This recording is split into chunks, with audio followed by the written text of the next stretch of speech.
Je voudrais vous remercier d'avoir donné la parole aux élèves et aux parents d'élèves. Parce qu'en tout état de cause, c'est d'eux qu'il s'agit. Et j'ai coutume de le dire, l'école, c'est d'abord l'affaire des élèves et des parents d'élèves, parce qu'il s'agit d'éduquer et de préparer un avenir à la jeunesse ivoirienne. Donc, nous venons de les écouter. Et malheureusement, l'école est sous la menace d'une énième grève de la part de certains enseignants. Alors, Madame la ministre, il y a eu des négociations avec ces syndicats.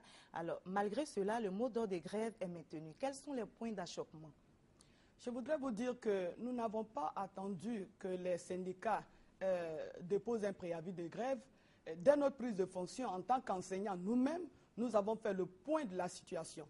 Et il se trouvait qu'en 2007, à la suite des négociations entre le gouvernement et les différents syndicats de la fonction publique, qui, pour réagir par rapport au blocage des salaires, avaient fait des revendications en son temps. Donc, ils avaient demandé une revalorisation de leur salaire. Et c'est ainsi qu'en 2009, le gouvernement d'alors a accédé en partie à ces revendications-là.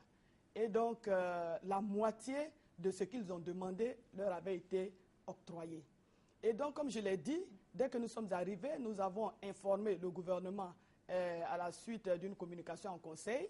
Nous avons préparé un dossier que nous avons remis au président de la République, qui, conscient de la place importante de l'école dans tout le dispositif national, a décidé effectivement de respecter les engagements qui avaient été pris par son prédécesseur.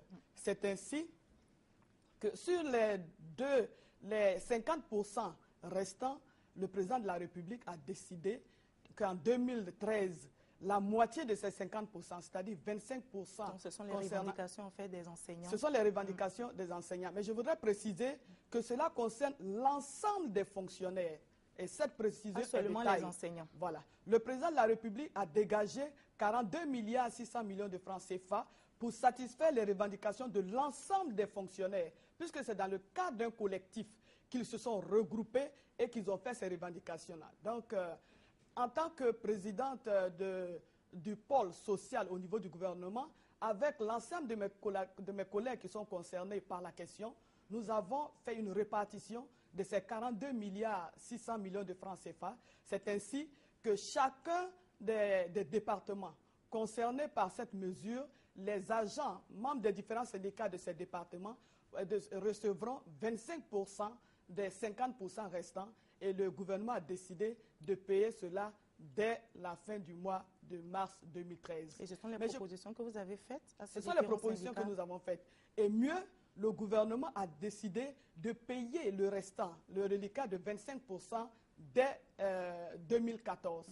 Mais avant, il faudrait que je précise que nous n'avons pas trouvé que ce dossier au niveau de l'éducation nationale.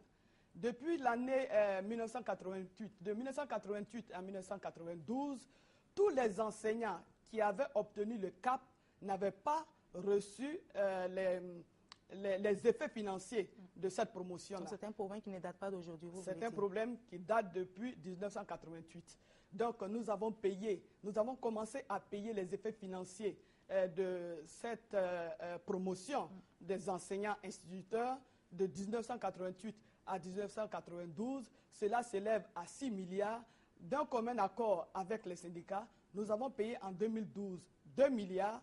Il est prévu le paiement de 2 milliards en 2013 et nous allons solder ce problème en 2014 en payant les 2 milliards restants. Mieux, nous avons aussi trouvé dans la maison que depuis 2009, les directeurs d'école ne percevaient pas les indemnités. Les maîtres d'application, les études surveillées n'étaient pas payées. Et je vous informe, Marie-Laure, que de novembre à décembre 2012, nous avons payé la totalité des indemnités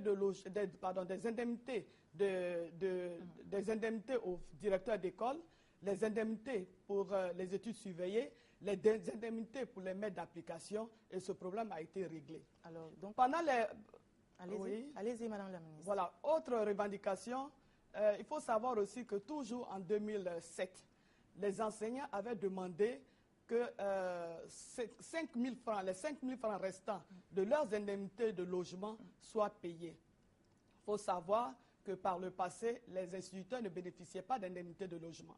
À la suite des négociations, ils ont pu avoir gain de cause et le gouvernement d'alors avait payé 35 000 au lieu de 40 000. Donc, il restait un reliquat de 5 000. À la fin du mois de janvier 2013, la totalité des 5 000 a été payée à l'ensemble des instituteurs et cela fait une enveloppe de 3 milliards 600 millions de francs CFA que le gouvernement vient de s'acquitter à la fin de ce mois de janvier. Et mieux, il n'y a pas que ces revendications que nous gérons. Nous sommes à la tête du gouvernement. Nous avons trouvé aussi dans la maison que le problème des enseignants bénévoles n'était pas réglé. Le président de la République a non seulement décidé d'engager l'ensemble des enseignants bénévoles dont nous avons trouvé la liste au ministère, mais je vous informe aussi que pour le mois de janvier 2013, 1096 instituteurs adjoints ont reçu non seulement leur salaire, mais aussi non seulement le salaire, mais ils ont aussi reçu les... partie de leurs revendications. Non, ça ne faisait même pas partie des revendications. Non, c'est de dire que nous gérons l'ensemble des problèmes du ministère de l'Éducation nationale et de l'enseignement technique. Nous n'attendons pas que des revendications nous soient déposées sur la table. Nous connaissons les problèmes du système éducatif. Nous sommes nous-mêmes enseignants et donc nous avons décidé, avec l'onction du président de la République, de régler au fur et à mesure l'ensemble des problèmes des enseignants.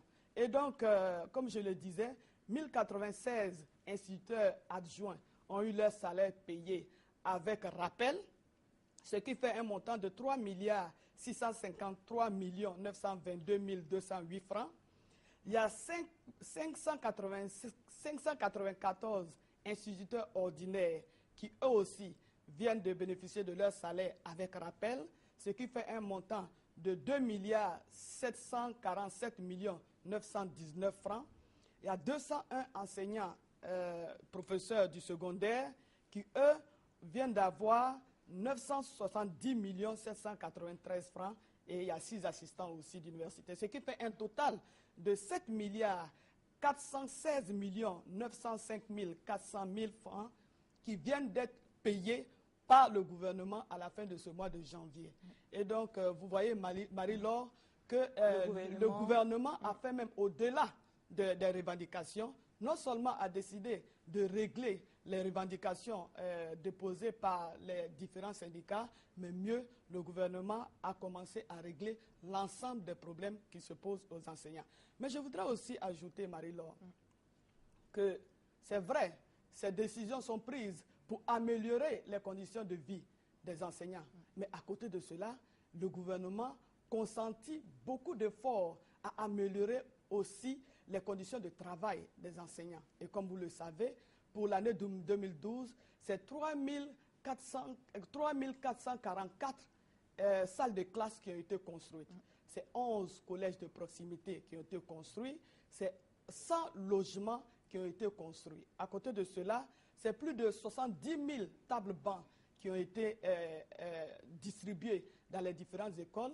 Le gouvernement a déboursé de l'argent, plusieurs milliards, pour mettre à la disposition de l'ensemble des élèves des écoles primaires publiques de Côte d'Ivoire 2 500 000 kits scolaires, sans compter les manuels scolaires. Ce sont des millions aussi qui ont été mis à la disposition des cantines scolaires. Tout ça pour améliorer les conditions de travail des enseignants tout en améliorant leurs conditions de vie.